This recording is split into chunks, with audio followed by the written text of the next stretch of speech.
ഇപ്രാവശ്യത്തെ പുഞ്ച ഏതായാലും വള്ളത്തിൽ പോയി. അടുത്ത പ്രാവശ്യം എന്തായാലും ഉഷാറാക്കണം.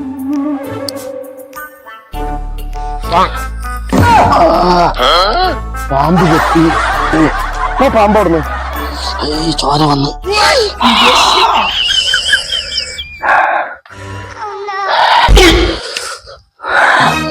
ഒന്ന് കിട്ടുക.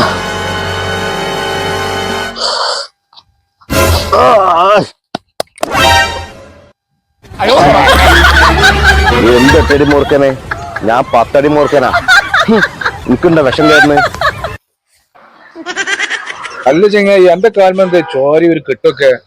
അത് പാടത്തുനിന്ന് 8 അടി മൂർക്കൻ കടിച്ചതാ. ചെങ്ങായി എനിക്ക് എന്തെങ്കിലും സംഭവിക്കൂലേ? എനിക്ക് വല്ലതും സംഭവിക്ക? ഞാന് 10 അടി മൂർക്കനാ. എന്നെ പാമ്പ് കൊത്തിയാലേ ആ പാമ്പിന് വിഷം കയറുള്ളൂ, എനിക്ക് വിഷം കയറൂല. വല്ലാത്ത മൂർഖനാജി. ഞാന് മൂർഖൻ തന്നെയാടോ. അതുകൊണ്ടാണ് എനിക്ക് വിഷം കയറാത്തത്. നിങ്ങളെ പോലത്തെ ആൾക്കാരെ പാമ്പ് കൊത്തുമ്പോത്തിന് നിങ്ങള് വേജാറാവും. ആ വേജാറാവുമ്പോ എന്ത് ചെയ്യുന്നറിയോ? നിങ്ങളെന്നെ വിഷത്തിലാണ്ട് വലിച്ചെടുക്കുകയാണ്. പിന്നെ നിങ്ങളെ ബോധം കിട്ട ആള് കാലിയാവല്ലേ? നിങ്ങൾ പറഞ്ഞത് ശരിയാണ്.